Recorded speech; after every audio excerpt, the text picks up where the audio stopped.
Red Company!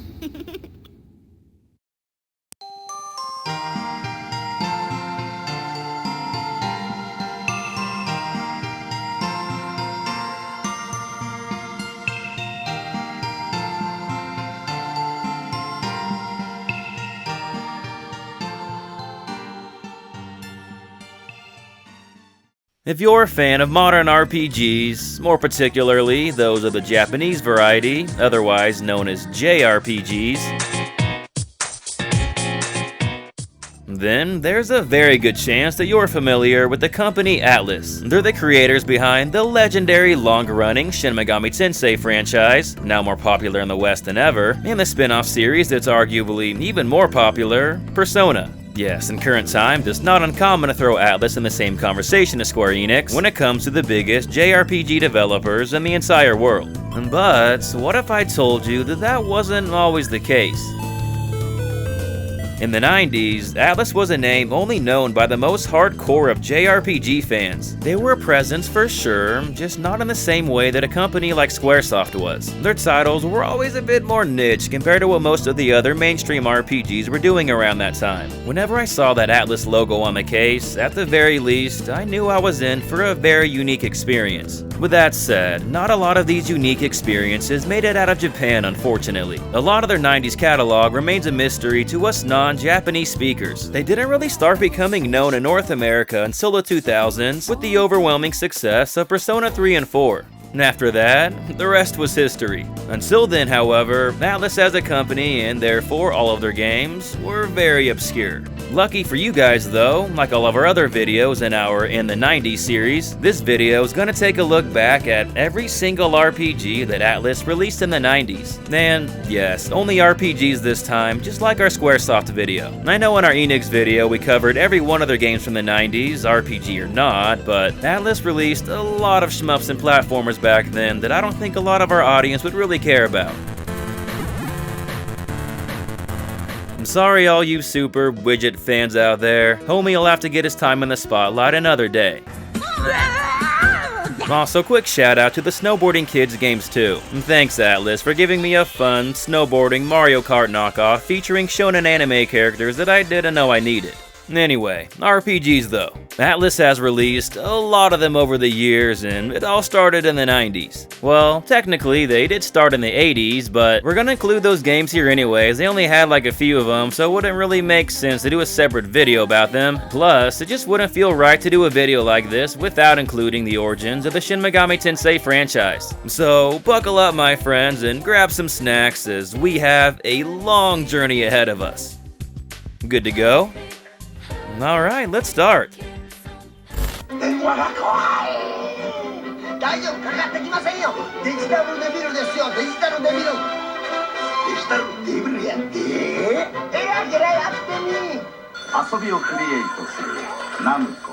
The first game, let alone RPG, that Atlus ever released was Digital Devil Story Megami Tensei for the Famicom on September 11th, 1987. Yes, my friends, the beloved Megami Tensei series got its start right here. Earlier in the video, I referred to it as the Shin Megami Tensei franchise, but that's actually just what it's marketed as internationally. The Shin part of the title wouldn't make its appearance until Shin Megami Tensei on the Super Famicom. However, we'll get to that one in due time. Before we get to the actual title, it's important to note a little bit of background info regarding where Digital Devil Story derived its story from. Digital Devil Story Megami Tensei was actually a novel penned by Aya Nishitani and released on March 3rd, 1986. It was later adapted into an OVA as well.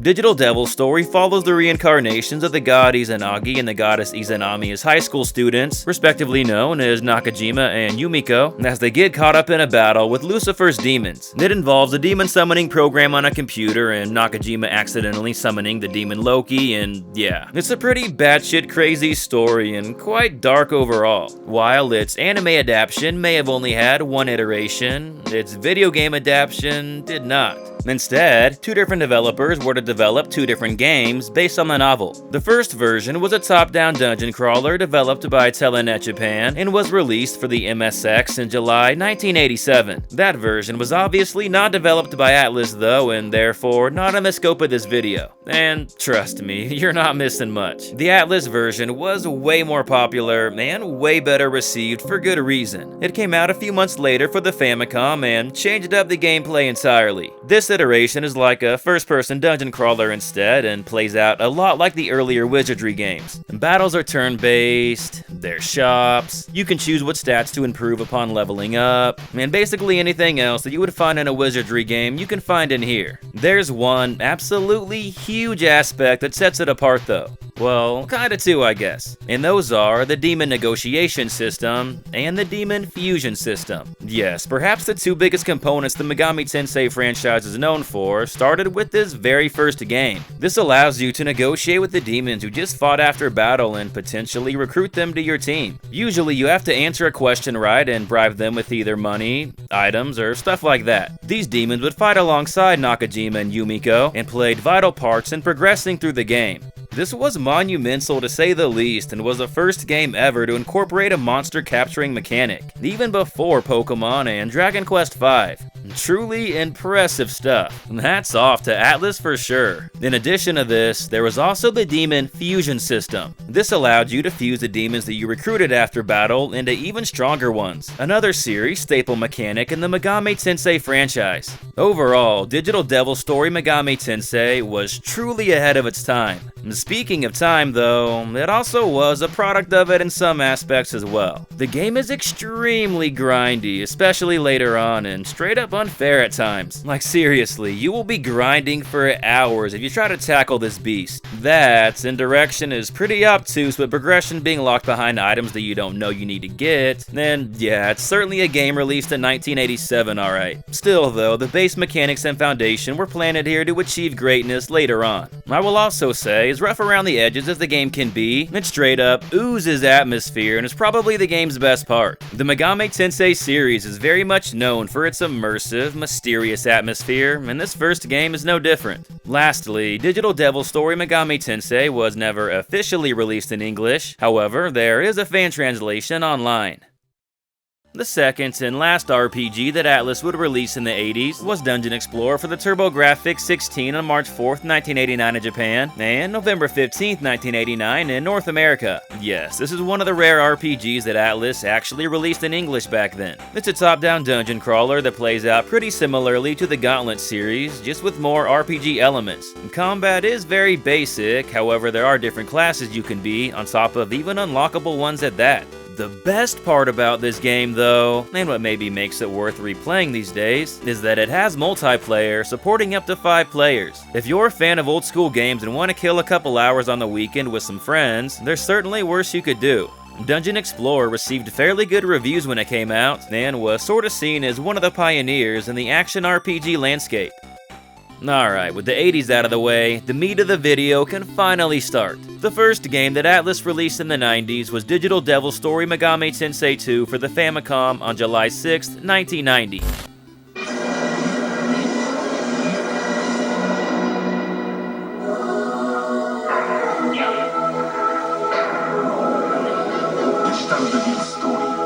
Megami Tensei 2 Namco. This game is essentially a sequel in name only. It features a whole different story and characters in the first Megami Tensei title. In Megami Tensei 2, you play as an unnamed hero and his friend in post-apocalyptic Tokyo trying to save the world.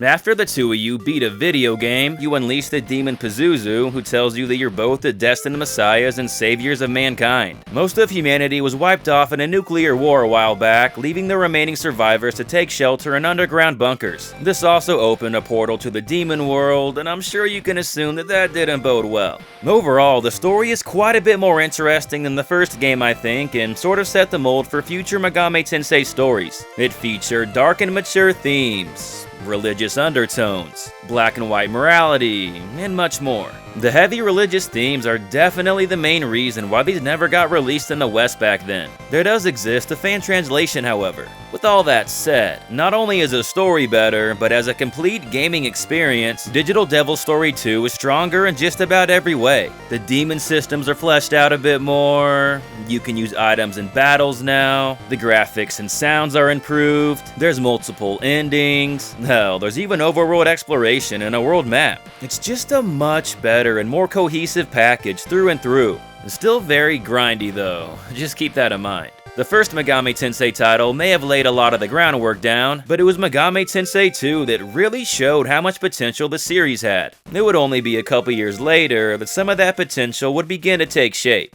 On October 30th, 1992, Shin Megami Tensei would come out for the Super Famicom, right before Halloween. I see what you did there, Atlus. Between the eerie music, the creepy imagery, the more mature themes, the supernatural horror elements set in modern times, Shin Megami Tensei has a pretty unsettling, yet still very immersive atmosphere that makes it perfect for a Halloween playthrough. I've said it before and I'll say it again, the atmosphere in the Megami Tensei games are absolutely top-notch, and this one excels in it more than ever before. This is largely in part due to the way better atmospheric music and the improved visuals. Gameplay-wise, it's certainly more polished and not quite as archaic, but it hasn't changed that much either. It's still a first-person dungeon crawler at its core, but it's a lot more open-ended in how you want to go about things. The theme of law versus chaos plays a huge role and essentially determines the path you take. You can go with law, chaos, or you can be like fuck both you guys and just do your own thing. It's very interesting overall with different endings to boot. The demon negotiation and fusion systems also make their return better than ever. Still nowhere near what they're like today, but a step in the right direction. You will be fusing a lot though, as demons still can't level up.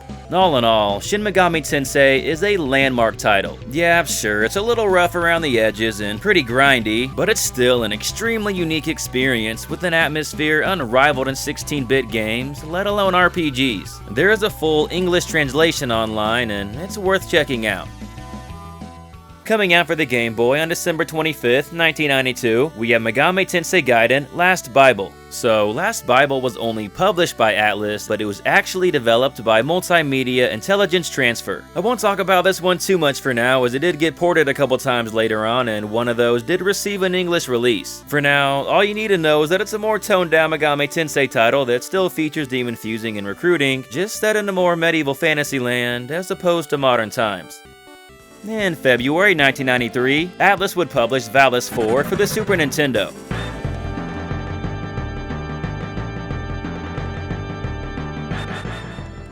Lasersoft was the company that developed the game themselves. This was actually a port of a PC Engine game that never made it out of Japan. For the Super Nintendo release, Atlus would only publish the North American version and not the Japanese one. Atlus USA to be technical, as they were their branch in the USA that, well, took care of their games in the USA. I'm not really gonna focus on this one with that said, and because it's not really an RPG, but more of a side-scrolling action platformer with RPG elements and a magical girl theme.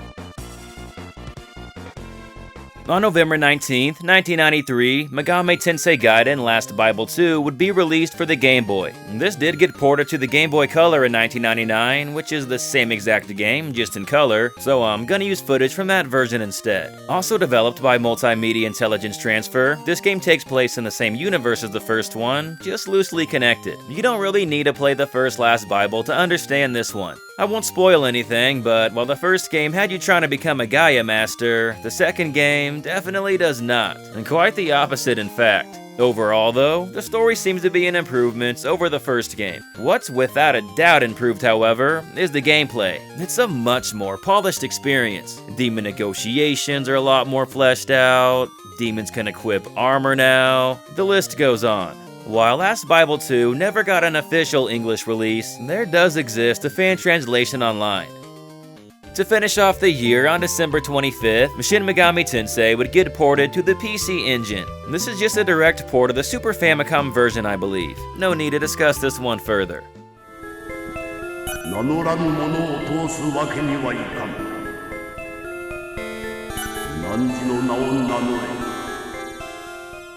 The first game of 1994 that Atlus would release would be Majin Tensei for the Super Famicom on January 28th. This was basically just a tactical RPG take on the Megami Tensei formula. Think old school Fire Emblem, just with the Megami Tensei set of paint. There's a modern setting, a demon summoning program, of course demon fusions and negotiations, and pretty much most other things we've come to love in the series. All in all, Majin Tensei is a pretty solid title and worth checking out if you're into old school strategy RPGs. It never officially got localized in the West, but it did get an English fan translation a few years ago.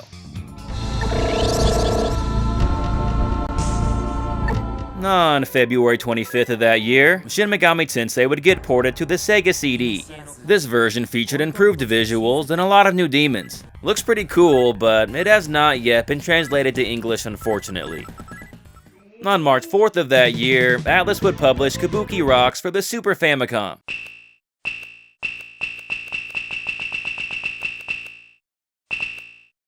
As the name implies, Kabuki Rocks was heavily inspired by the Japanese Kabuki-style stage theater. It was developed by the Red Company, the same team behind the Tengai Makyo series. To no one's surprise, I'm sure, take one look at the character art and the similarities are crystal clear. What's not crystal clear is, well, most other things about this game. It was never released in the West and does not have a fan translation either. Hell, it doesn't even have its own Wikipedia page. To say it's obscure would be an understatement. Still got the boxed copy though. What's good? Since I can't really play this game, let's just admire the cool art. These character designs give me mad Goemon vibes mixed with Tengai Makyo, and it's pretty damn dope. I love how it gives you detailed drawings of the weapons and armor as well. It reminds me of the old Dragon Quest manuals. I love this. Seeing musical instruments depicted in this style is really cool too. From what I've gathered online, music plays a pretty big role in this game, with songs acting as spells. It also did the whole stage backdrop for battles thing before Paper Mario the Thousand Year Door did.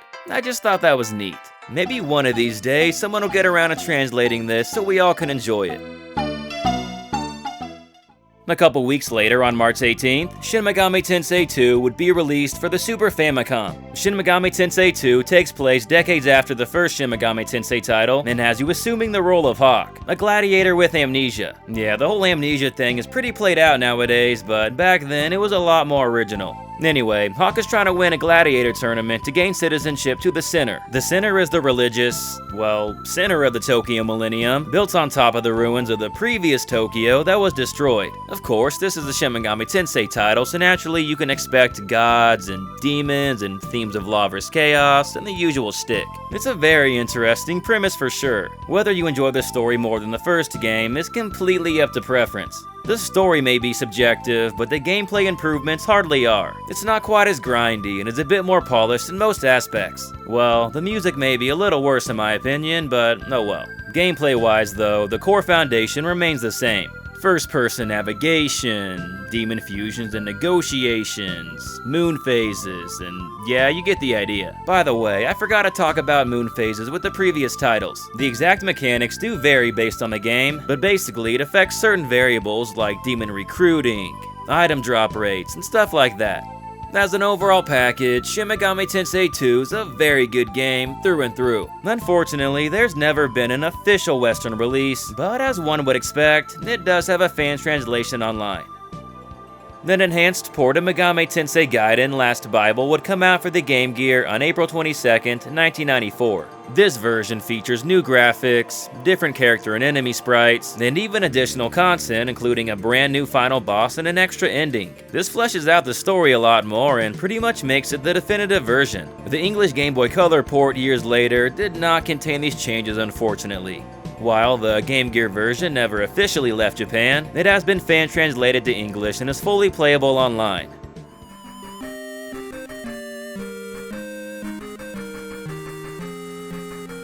To finish off 1994, Atlus would release Shin Megami Tensei If on October 28th for the Super Famicom. As the name implies, this game is a what-if scenario if the events of the first Shin Megami Tensei title never happened. There's this bullied kid named Hazumo tries to get revenge by doing some occult ceremony, then ends up sending the entire school to a different dimension, then ends up becoming the deity emperor of that dimension. It's then up to you, a high school student, to try to make it out of there while saving the school and the other kids in the process. Yeah, quite the anti-bullying PSA. With that said, Shin Megami Tensei If is most famously known as the precursor to the Persona series. It featured a high school setting and the concept of guardians, which are basically just personas. And aside from those though, the game is quite different. There's no social links or deep character interactions really, just first-person dungeon crawling through and through. Mechanically, the game plays very similarly to the ones that came before it. There are some aspects that make Shin Megami Tensei If pretty unique compared to previous titles however. First of all, you get to choose between a male and female protagonist, so that's pretty cool. Next, at the start of the game, you get to choose between 1 of 4 characters to recruit.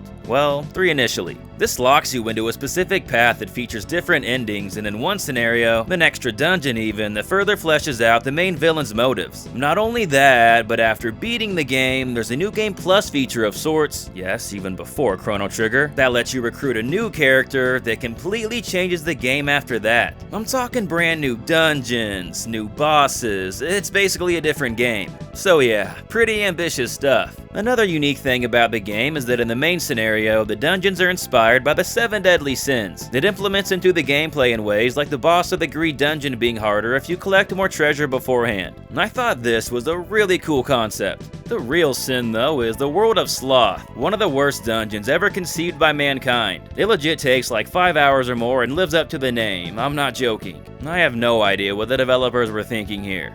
Shin Megami Tensei If is not perfect, especially in the gameplay balance department, but it offers an original experience and an extremely immersive atmosphere. It's worth checking out if you want to see the roots of the Persona series. Again, no official English release, but a fan translation does exist. The first RPG of 1995 that Atlus would release will be Majin Tensei 2 Spiral Nemesis on February 19th for the Super Famicom. Like its predecessor, Majin Tensei 2 is also a tactical RPG and often considered the best in the series. It takes place in 1996 Tokyo following a demonic invasion. You play as Naoki Takeuchi trying to rebel against the new government and find yourself getting caught up in a battle between parallel universes. Time traveling plays a pretty big role here. Similar to other titles in the Shin Megami Tensei franchise, the game is pretty open-ended, allowing you to determine what path you want to take and therefore what ending you'll receive. I also just wanted to point out that I really like the character design in this game. Because the game takes place in 90s Tokyo, I get major 90s anime vibes with the drip. And it reminds me of the fits you'd see in shows like Golden Boy, or the street clothes of the Yu Yu Hakusho cast. It's also cool to see the modern clothes paired up with stuff like guns and swords. It's a unique mix, and I love it. To no one's surprise, Majin Tensei 2 did not make it out of Japan back in the day, but a translated version can be played online.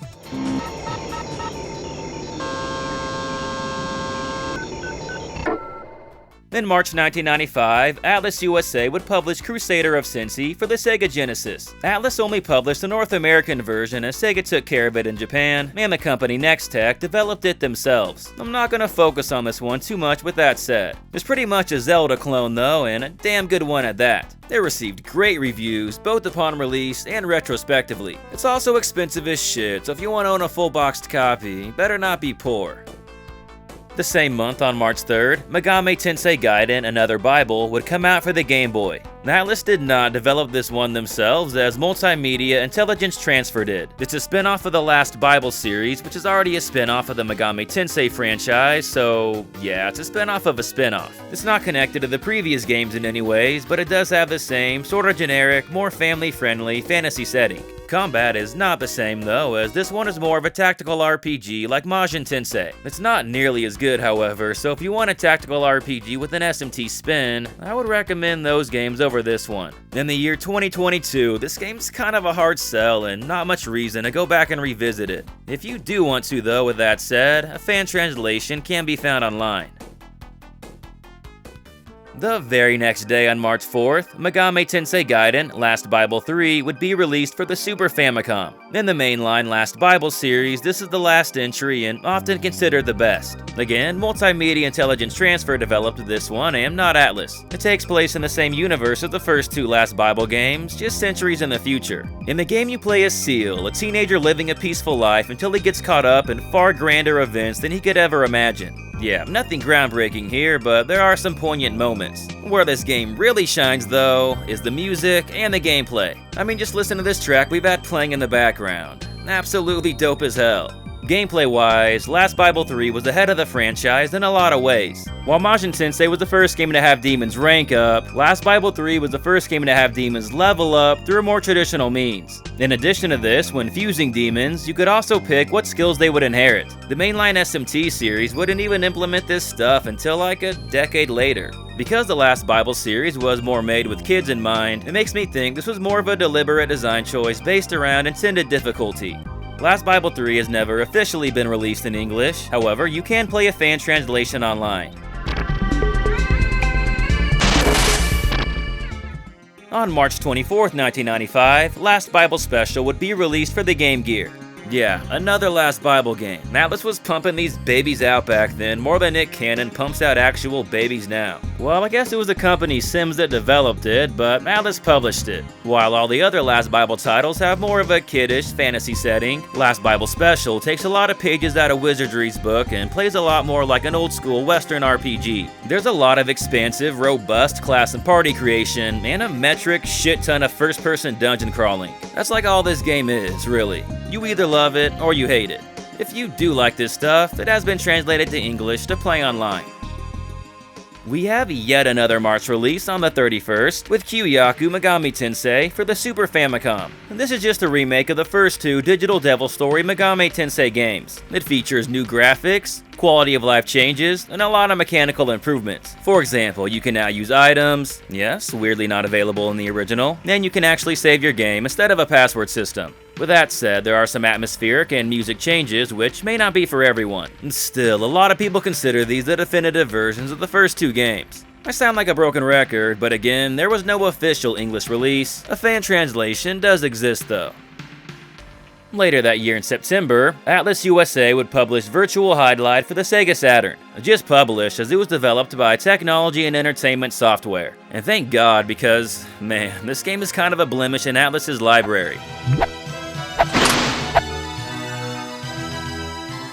Then a catalog filled with heavily inspired Japanese aesthetics, the dreary, generic-ass look of this game sticks out like a sore thumb. Between the extremely dull color palette, the hideous enemy sprites, and the awkward motions of the main character, this is probably one of the ugliest games I've ever seen. Janky-ass combat and hitboxes doesn't help either. One cool, sort of redeeming factor about the game is the world is actually randomly generated, though this doesn't really change the structure of the game, just where stuff's at, so it's not that cool either. Randomizers are pretty popular now though, so I guess you could say this game was sort of ahead of its time in that aspect. Many flaws aside, and I do mean many, it was a very ambitious title overall, so I'll give the developers that.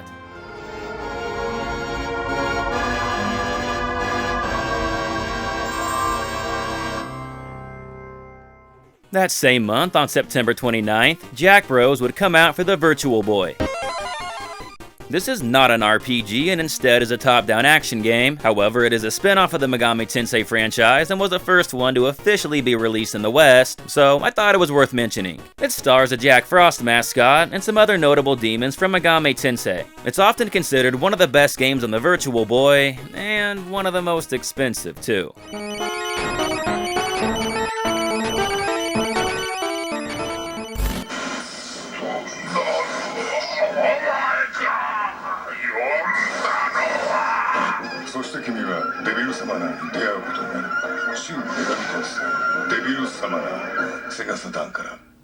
To finish off the absolute beast of a year that was 1995, we have Shin Megami Tensei Devil Summoner for the Sega Saturn. Oh yeah, on December 25th too. Another spin-off of the Megami Tensei franchise, and this one you play as an unnamed college student in 1990s Japan as you become a devil summoner and have to deal with the supernatural threat affecting your small town. While the concept of demons is still very much present in the game, story-wise it's a lot more smaller scoped overall. It has like this modern detective vibe to it though, which just oozes style and personality. Other than that, it's a pretty typical SMT game. You can expect first-person dungeon crawling, demon fusions, demon negotiations, and yeah, all the usual stuff is here. Demon negotiations in this particular one are quite the bitch however, or at least so I've heard. Unfortunately, this is one of the few SMT games that not only has never been released in English, but it's yet to get a fan translation as well. I do believe people are working on it, it's just not been completed to my knowledge. This is a shame too, as it was a huge hit in Japan. It spawned off sequels which did get released in English,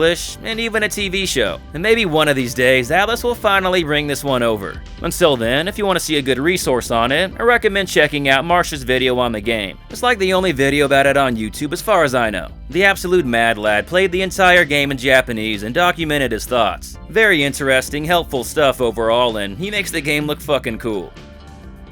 Alright, after the eventful year that was 1995, 1996 was much slower in comparison. There were only 3 RPGs in fact, the first of which being Shin Megami Tensei Devil Summoner Akuma Zincho for the Sega Saturn on April 26th. Yeah, this is basically the same game, just with some extra content. This version contained a bonus disc which included a demon encyclopedia of their stats, their personalities, their loyalties, their mythological backgrounds, and yada yada. This was the first SMT game to feature a compendium of sorts, as this would become a staple later on. 悪魔の友達でいてくれますか？悪魔青春 RPG ペルソナアトラス The next game in 1996 we would get would be Persona for the PS1 on September 20th, or Revelations Persona as it would be known in the North American version a couple months later. Oh man, the beginning of the incredibly popular Persona series had a pretty infamous start. Let's talk about the original Japanese version first though. In Persona, you play as a group of high school students getting caught up in supernatural events around your school and town. As the name implies, this game introduced the concept of personas, which are basically just specific demons bonded to characters, granting them stats and abilities, instead of them taking up a party member slot themselves. What's interesting about this one, unlike later entries, in addition to the main character, you can freely switch your personas between your other party members. This is pretty cool and allows for a lot of party customization. Besides that though, gameplay's a little mixed overall. It suffers from some balancing issues and annoying mechanics. For example, demon negotiations are kind of overwhelming with the options and rely on a lot of RNG. There's a lot of great ideas here, just some poor execution at times. You could say the same about the story as well. There's so much potential here, it's just not fleshed out as much as it should be. A lot of dark and mature themes though for sure, and people die in this game quite often.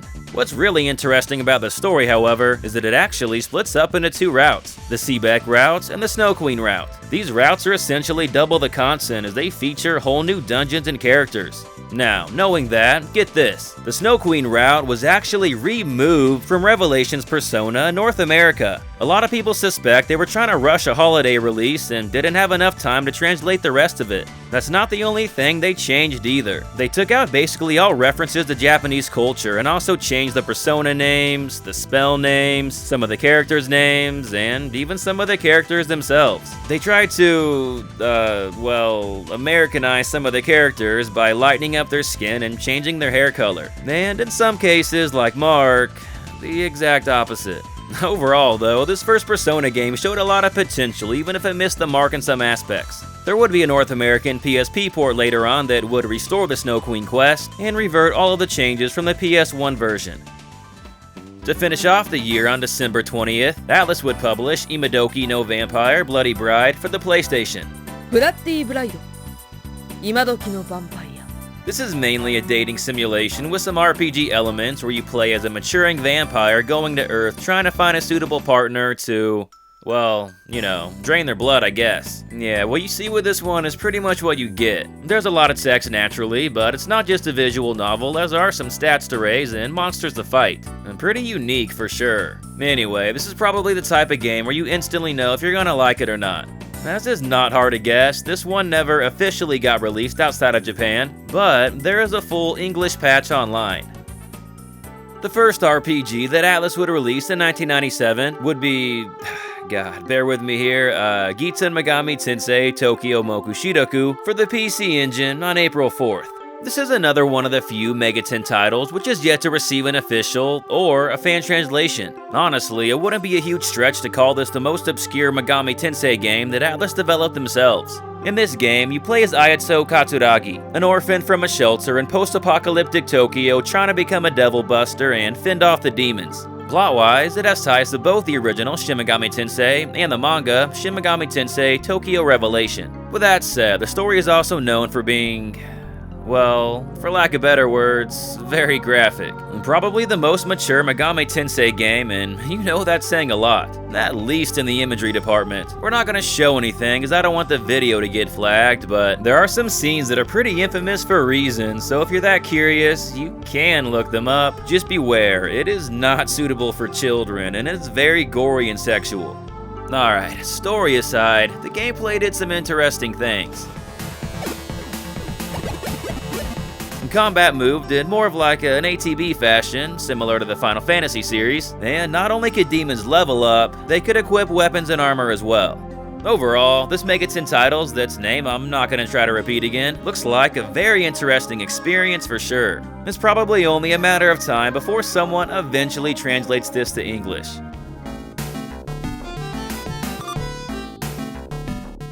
In July of that year, Atlus USA would publish Ogre Battle: The March of the Black Queen for the PlayStation. This is a port of the original Super Nintendo title with some enhanced graphics and some quality of life improvements. However, Enix published that version, so I already talked about that game a lot in our video about Enix in the 90s. I'll keep it brief here. Ogre Battle: The March of the Black Queen is a very unique mix of real-time strategy and turn-based combat. It was developed by Quest Corporation and more specifically, Yasumi Matsuno, the man behind Final Fantasy Tactics, Final Fantasy XII, Vagrant Story, and many more.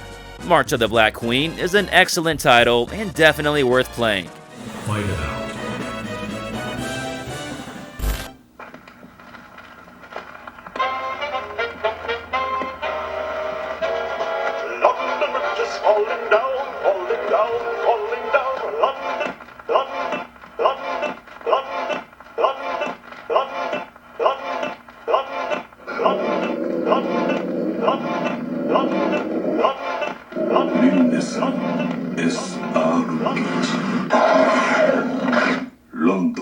Atlus.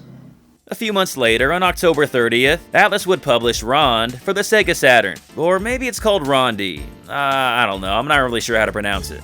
Anyway, this is the third game in the Majin Tensei sub-series. In my worst Tommy Boy impression, this game sucks. Nah, for real though, Atlus was busy with Devil Summoners Soul Hackers, so they sent their B team to work on this one, Multimedia Intelligence Transfer. In their defense, I've heard the story and OST are pretty decent, if not even good. However, take one look at a clip of the gameplay, and it's pretty easy to see where the criticism comes. To elegantly articulate my thoughts in technical terms, the game looks and plays like shit. It's infamously known for the demo being so shitty that a lot of people canceled their pre-orders. Reception and sales were so bad that it effectively killed the Majin Tensei series. Thankfully, Atlus did eventually dip their feet back in the tactical RPG pool with Devil Survivor. Still though, it's a shame to see what happened to this one. I don't believe Rond has been fan translated yet either, but yeah, it doesn't really sound like we're missing out on much. Fortunately, Atlus would redeem themselves a couple weeks later on November 13th with Devil Summoner Soul Hackers for the Sega Saturn. 彼女は仲間か悪魔か仲間か悪魔か仲間か悪魔電脳戦率 RPG デビルサマナーソウルハッカーズ仲間か悪魔か Atlus. This is a sequel to the first Devil Summoner title, just with more of a cyberpunk spin. You play as a member of a hacking group in a futuristic Japanese city, and I'll let you guys take a guess as to what happens from there. If you guessed, you then get caught up in supernatural events. Congratulations on your foresight to reveal what's obvious. Jokes aside, the story is quite engaging, and the atmosphere is extremely immersive. The atmosphere is one of its strongest points, I would say. Aside from the cool setting though, it's a pretty typical SMT game with the first-person dungeon crawling and the way the battles and the gameplay work in general. That doesn't mean it's bad, as it's executed well with great pacing. While the Sega Saturn version never made it out of Japan, it would see a Western release many years later for the 3DS. To finish off 1997, we have Princess Crown on December 11th for the Sega Saturn. While Atlus developed Princess Crown, it was Sega that published it. It was originally being developed as a life simulation game, similar to the Princess Maker series, before they decided to rework things from the ground up and change it to an action RPG instead. In this game, you play as Gradriel, a princess from the Valindia Kingdom trying to save it from a bunch of demons. It plays out like a 2D beat-em-up with a lot of RPG elements and a big focus on exploration.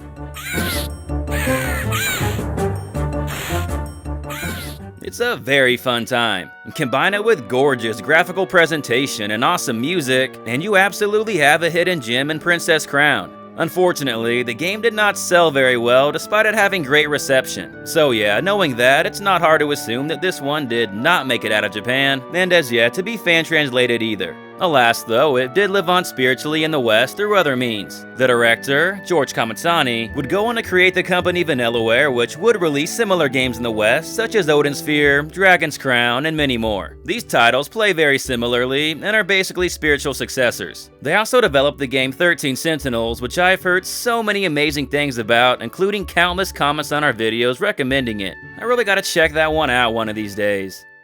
The first RPG of 1998 that Atlus would release would be Cartia: The Word of Fate for the PS1 on March 26th. Or actually Rebus, as it was known in Japan.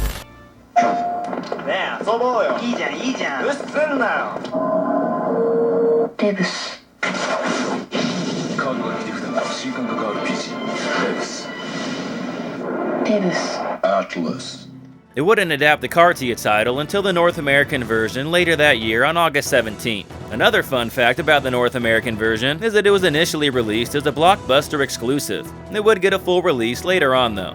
Cartia is a tactical RPG where you can play as one of two characters in their scenarios, Toxa or Lacrima. The game is split up into chapters and plays out like your standard grid-based tactical RPG for the most part, just with some interesting mechanics like HP all being set to 100 and the Phantom system, which is sorta like a rock paper scissors concept similar to the weapon triangle system from Fire Emblem. Oh yeah, you can also save and quit at any time, even mid-battle.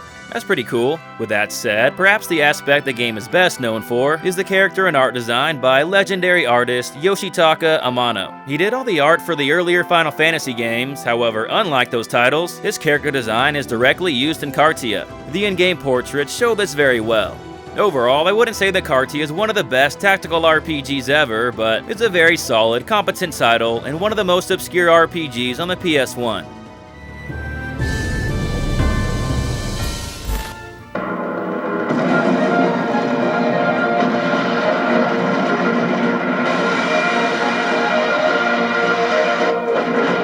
プレイングシミュレーション史上初めての立体マップが世界をこんなに美しく奥深くした伝説のオーガバトル第2弾スーパーファミコンソフトタクティクスオーガ新発売束縛か自由か3人の意志が神々をも動かす A couple months later in May, Atlus USA would publish the PlayStation version of Tactics Ogre Let Us Cling Together. This is a port of the Super Famicom version which never made it out of Japan. As a part of the Ogre series, this was also developed by Quest and directed by Yasumi Matsuno. As the name implies, it's a tactical RPG that plays very similarly to Final Fantasy Tactics. If you love that game, you'll love this one. It's a very mature story about war and everything that comes with it. Unfortunately, the PS1 version is expensive as hell and the localization isn't really the best. The PSP remake later on received a lot of quality of life improvements and much better translation. It's also much cheaper, so yeah, probably the recommended route with this game these days. 世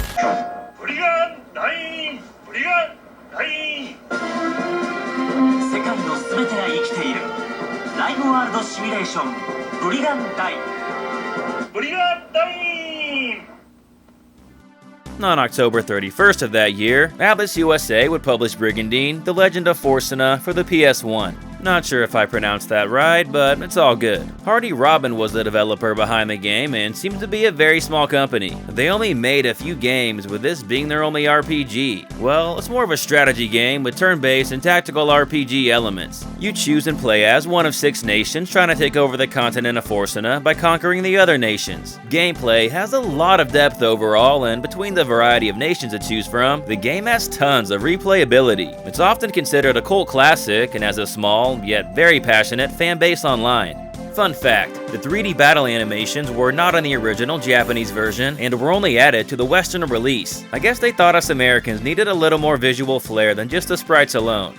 I gotta be honest, I never played this one as a kid, but I always remember some dude from the Game FAQ's RPG board that just posted about it non-stop and wouldn't shut up about it. They definitely piqued my interest in the game with that said, so whoever you are, I'm sure the Brigandine community thanks you for your service.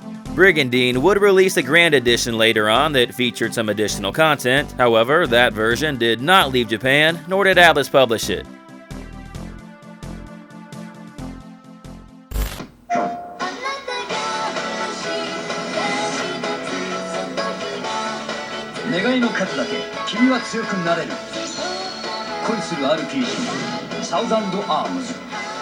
Atlus.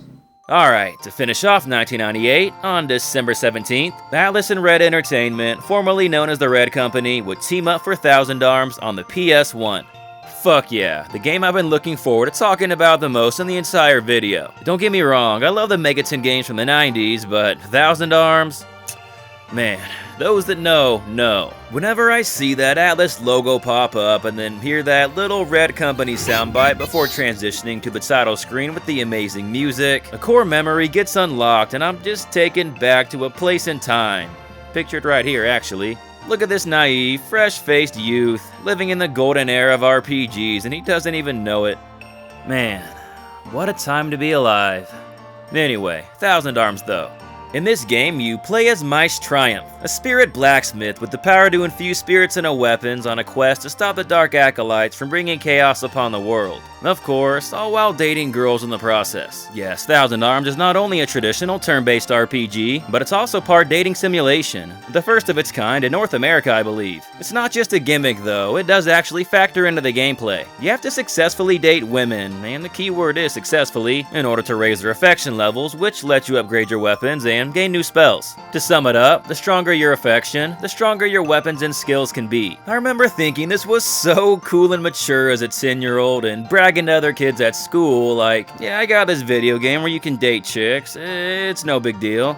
Besides the dating aspect though, gameplay is just okay. The sorta one-on-one battles leave a lot to be desired, as it would have been nice to make more use of your diverse and memorable cast of characters. And memorable, they definitely are. I absolutely love the character design in this game. It's like peak 90s anime style, it's so damn good. My boy Mice easily has one of my favorite protagonist designs of all time. Hell, even the villains look awesome. The designs of the evil Mecha 5 forever live rent-free in my head. I used to love just flipping through the instruction manual looking at all the art. And seeing them brought to life in the game so accurately was really cool too. The overworld graphics do look like shit, but the battle sprites were nice, and there was a shit ton of anime cutscenes, complete with voiced dialogue. Yeah, sure, it's not of the same quality you get nowadays, but it was pretty good for the time, and especially for RPGs. That's exactly why I'm with this pretty woman. I'm making a stronger sword. At the very least, it's both cheesy and charming as hell. In my opinion, it just gave the game so much life and personality. Musically, I think the game is excellent too. There's some real standout tracks, with even the opening and ending themes performed by famous J-pop artist Ayumi Hamasaki. Look, I could gush about this game all day, so I'm just gonna end it here. If you couldn't tell, I have a lot of nostalgia with this one. Thousand Arms is not perfect, as it does have some glaring issues which prevent it from reaching its full potential, I think. But what it also has is tons of charm, hearts, and soul. Okay, we are finally on the last year of the 90s with 1999. It's been a hell of a journey so far, and we're almost at the end.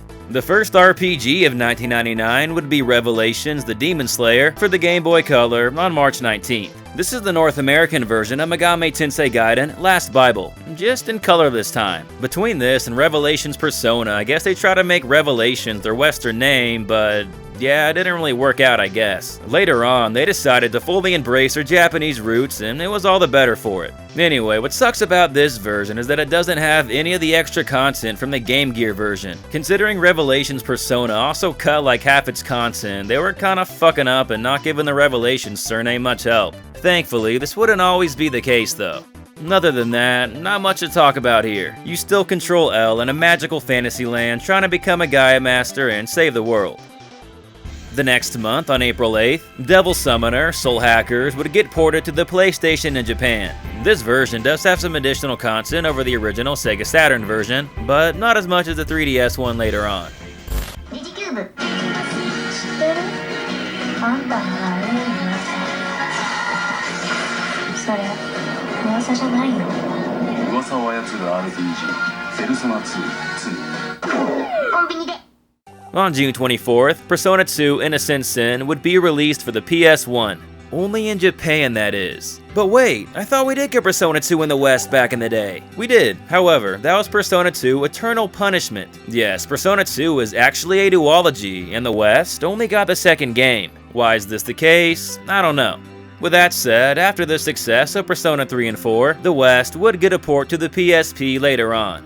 Clarification aside, let's now talk about Innocent Sin. Innocent Sin takes place a few years after the events of the first Persona game in the fictional Japanese city of Sumeru. You play as Tatsuya, a senior at Three Sisters High School trying to stop a sinister, elusive figure by the name of the Joker from causing havoc and altering reality around the city. Of course, the concept of personas makes its way here, which are the personified personalities of our characters. Overall, the story and premise are some of the game's strongest points. The story in particular is a little out there, shit, fucking Hitler's here, but at the very least, it's definitely not boring. In my opinion, it's a lot more compelling than the first Persona. What's also handled better is the gameplay. You can now switch personas during battle, and there's none of that annoying front and back row positioning mechanic. And characters can attack from all rows, and thank God.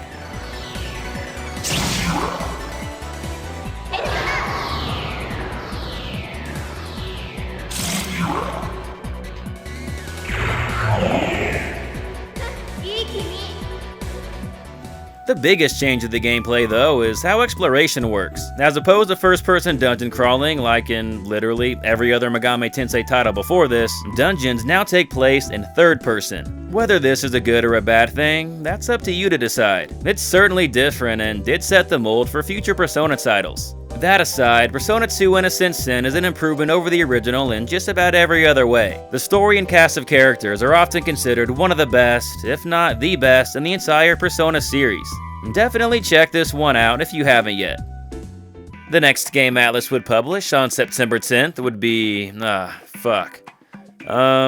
Guru Garaku Tez, I guess, probably wrong, for the Game Boy Color. This is another product of multimedia intelligence transfer, and yeah, I can't really find out much about the game to be honest. It seems to be like sort of a traditional RPG aimed at kids though, with some monster capturing mechanics, I think.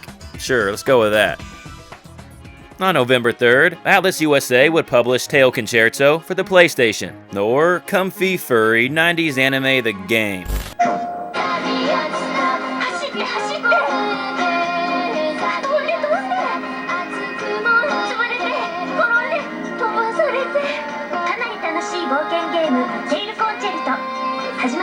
Tail Concerto actually came out the previous year in Japan, however it was Bandai, not Atlus, that published that version. The company that developed the game themselves was CyberConnect. This was their first game ever, and they would later be known for the Dot Hack franchise and a bunch of licensed anime titles such as Dragon Ball Z Kakarot. Another notable force behind the game was artist Nobu Teruyuki. Homie did the art for some famous anime like The Vision of Escaflowne and one of my favorite RPGs of all time, Chrono Cross. This was always one of those titles that captured my attention when browsing game shelves as a kid. Unfortunately though, my at the time pea-brain did not have the foresight to predict how rare and expensive it would be one day, so alas, I never pulled the trigger on it and forever live with that regret. Seeing how much a complete copy of this bad boy goes for on eBay right now is enough to make you curse yourself for not getting into game collecting like 10 years ago. Now, is the game worth that price? Probably not, but it is what it is. Regarding the actual game, it's like a 3D action-adventure platformer where you play as an anthropomorphic police officer dog trying to stop the Black Cat's gang from stealing these magic crystals or something. Yeah, it's not an RPG, but it felt worth talking about anyway. The main reason is because the game is just charming as hell. With the abundance of anime cutscenes, it feels like you're playing in this 90s anime set in a magical, steampunk, Miyazaki, Studio Ghibli-like world with floating islands. The vibrant setting, the lighthearted, feel-good vibes of the story, the astonishingly good OST, hell, even the cheesy-ass voice acting, it's all just so damn charming and comfy. You sound like your mama. Well, the controls and camera can be a little annoying, but that can be overlooked as this is not a game you play for the gameplay. Rather, you play it for the charm of the atmosphere and the way it makes you feel. The game is super short and can only be beaten in about 5 hours, making it a perfect little cozy weekend romp if you want to feel nice and nostalgic for simpler times. The last two RPGs, well, sort of RPGs that Atlus released in the 90s, would come out on the same exact day on November 25th. We'll go in alphabetical order, so first up, we have Growlanzer for the PS1. First of all, this did not see an American release, so Atlus only published it in Japan. It was the company Careersoft that developed it. Growlanzer is actually a spiritual successor to the tactical RPG series, Langrisser. Most of that series never made it out of Japan though, besides the first one, which was localized as Warsong in English. While there may be a spiritual successor at the core, the gameplay is still pretty different. Growlanzer plays out more like a real-time strategy game with turn-based elements. Combine it with the traditional JRPG exploration with towns and dungeons, and you have quite the unique mix that's never really been done before. Well, besides the later games in the series, of course. Story-wise, you play as Carmaine, a young officer for the King of Rolandia who finds himself in the middle of a conflict between nations. A lot of the plot remains a mystery, however, as unfortunately, Growlanzer was never released outside of Japan, nor does it have an English fan translation. Considering the next 4 games that eventually get released in the West, this sucks. どなたりしてすまなかった。 With that said, for a game I've never been able to play, the character art and animation still make me feel oddly nostalgic. It just nails that late 90s anime vibe so damn well. Like, look at how dope this opening is. The shot of the warrior dude fighting with the waterfall backdrop is just so badass. And speaking of badass, no one epitomizes that better than Wallace. Look at this fucking dude. I feel like he's about to start busting out a wicked guitar solo over the corpses of his fallen enemies. Don't bring your girl around this dude, that's for sure. Anyway, from what I played, the Growlanzer series in general is very good and definitely a hidden gem. Maybe one of these days we'll finally be able to play this one in English. これはあなたが大切にしていた指輪。 Alright, we are finally on the last game that Atlus released in the 90s. Also on November 25th, Mach-In X would come out for the Dreamcast. この CM はテレビの正面でステレオでお聞きください。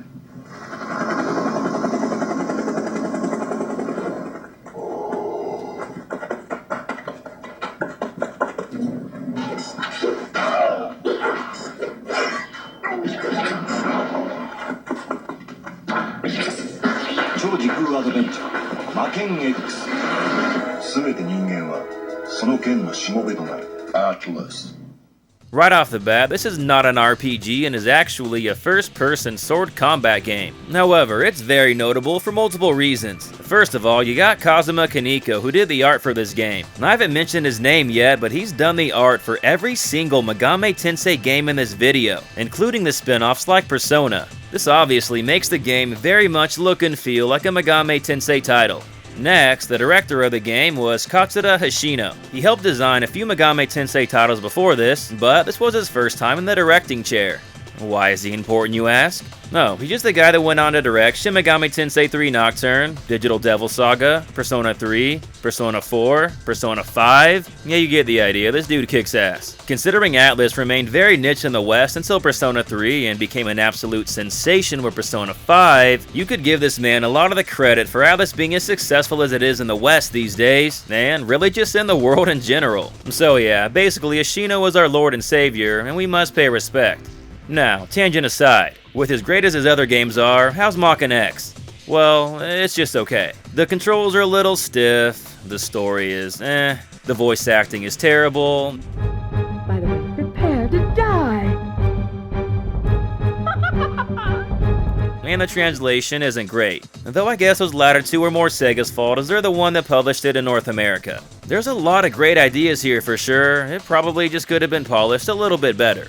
and polish the Megami Tensei franchise in the future would absolutely be. The 2000s would see the explosion of Atlus's worldwide popularity. The 90s showed they had a lot of potential with their formula and concepts, and it would just take a little bit longer for that potential to be reached. Still though, Atlus in the 90s was a hell of a company. Most of their RPGs were usually a bit rougher around the edges than most of, let's say Squaresoft's titles, but I do appreciate that they thought outside the box and didn't conform to what the mainstream wanted at that time. They didn't really appeal to the Final Fantasy VII crowd, and they didn't really try to. They knew what type of games they wanted to make and wanted to appeal to niche gamers in a niche genre. I could always count on Atlus to give me a different, unique experience compared to what most other RPGs were giving me at that time. It's pretty funny actually, because now it's almost the exact opposite. Nowadays, how many times do you see the phrase Persona clone and reading about an RPG with either a school setting or a social simulation aspect? For a developer that tried to carve their own niche lane, it's really interesting to see how many games now want to also fit in that lane too. Atlus was like that nerdy kid in high school who you could always tell was really smart and talented in something. They were just a little weird, so other kids didn't really, get them. However, they used all that talent to make something of themselves, and now, 10 years later, they're super rich, good looking, and everyone wants to be their friend. Or more than friends. Regardless, the glow up has been real. With that said, we're gonna save that glow up for another time. Until then, thanks for watching everyone. This is Corbin from Gaming Productions. Have a great day. 風の声光の粒まどろむ君に注ぐ忘れない優しい微笑み悲しさ隠した瞳を願うこと辛くても立ち向かう勇気君にもらっただから